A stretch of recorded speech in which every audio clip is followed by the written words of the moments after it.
Hi everyone, and welcome to the live coding portion of Asynchronous 3. Today we're going to continue to dive into functions, which we started using Python Turtle last time. And today we're going to sort of expand on our understanding and see what functions look like in regular Python. So just before we get started, you'll definitely want to have idle open. That's the IDE that I'm going to be using and that you should be using at this point. And definitely be prepared to pause the video, type in some code, run it, try to debug your code, and then restart the video at certain points. And you might also want to have a note catcher available to jot down any key ideas, some key pieces of code, or even some terminology, because there is some new terminology associated with functions. So let's jump right in. Each of these first few videos will go through one example in depth, and then at the end of the video, you'll have a small challenge to try on your own, which will ask you to tweak some of the code that we've written together, just as you might want to do with your students. So let's jump into the first example. We're going to write a function called roll_die that returns a random roll of a six-sided die. Okay? So just like in Turtle, whenever we are defining a new function, we want to use def for define, and this function is going to be called roll_die. After the function name, we always put a set of parentheses and then a colon.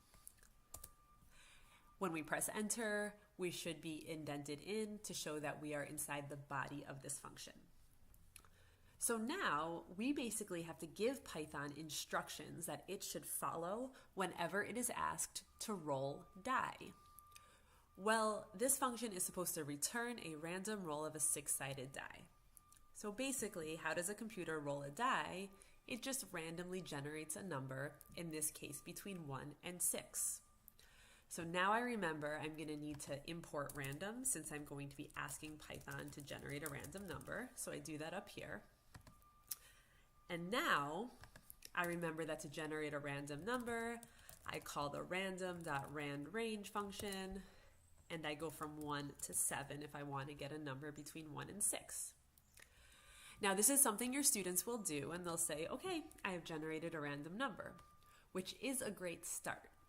But remember, we want this function to actually return that random number. And so right now, it's kind of generating the number, but it's not storing it in anything. So that's why we actually need a variable. I'll call it roll. And then once that random number gets stored in this variable called roll, we can actually return it to the rest of the program. So we type in return, that should turn orange. It's a reserved word in Python. And we just return whatever that roll is. Okay? So once you save and press F5 to execute your code, you shouldn't get any errors, but you might also notice that nothing happens, which is fine. I'll explain that in a second. So go ahead, pause the video, and in your idle, go ahead, type this code, save it, execute it, and make sure you get no errors. Perfect. So hopefully now you've got some error-free code. So I'm going to go ahead again, execute it, and notice that I get no output. Now this is similar to what we had talked about back with Python Turtle, which is that anytime you define a function, you're basically just teaching Python a new trick, but if you actually want it to do something, you have to call that function. So what I'm going to do over here in the shell is I'm going to call the function roll_die with parentheses, press enter, and you see I actually get a random number returned. I get 4, I get 6, 3, etc. So I've defined the function over here in the code editor, and I've called it in the shell. So that's one way you can do things. Calling your function from the shell is a good way to test the function and make sure that it does what you want. However, you actually can call the function from right here in the code editor. So I'm going to do that. I'm going to type roll_die with parentheses, and then I'm going to run that, and I notice that again I get no errors, but I also get no output. This is something your students will do a lot, and they'll say, I don't understand why there's a mistake. I called the function, why am I not getting a random number? So when that happens, the idea is that they haven't made a mistake. It's just that they haven't actually asked Python to print anything out. All it's done is it's rolled a die, but then it hasn't done anything with that number. It hasn't printed it. So what we can do to solve that is we can store whatever gets returned from roll die into a variable, like my roll. And then we can go ahead and we can print out the value, of that variable. So if we run that, we do get a value.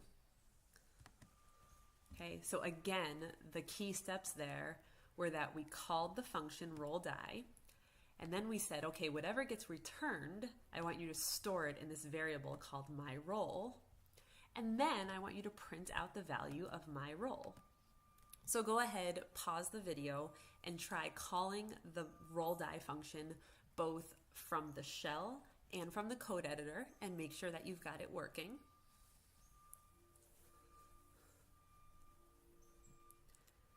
Great. Now here's a cool little trick.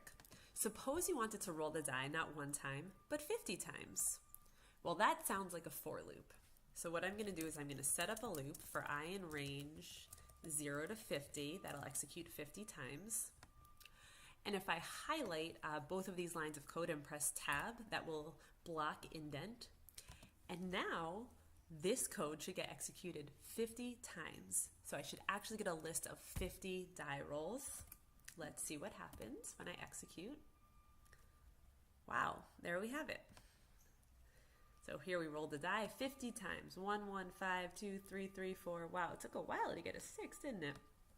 So you can have your students do that and play around with calling functions from within a loop. Okay, so that's pretty neat. So here's a little challenge. You are going to try to go ahead and change the function so it randomly rolls 2 die and returns the sum. Okay, so go ahead, give that a try in idle.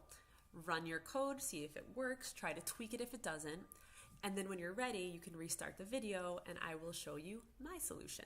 Good luck. Okay, so let's see how your code compares to mine. So let me get rid of this part. So let's see. I already have a function that rolls at 1 die and returns that value. Here's what I'm going to do. Instead of rolling 1 die, I want to roll 2 die. So I'm going to call this variable roll1, and then I'm going to create another variable called roll2, which represents the roll of that second die, which is also a random number between 1 and 6. And then since I want to return the sum of the 2 die, I need to add roll1 and roll2. I don't think I need parentheses, but I might, so just to be sure, we can always put parentheses. It can never hurt. Okay, to test this out, I am going to call roll die. I will store the output in a variable called my sum, and then I will print my sum, and I'll see what happens. Oops, roll2 is not defined.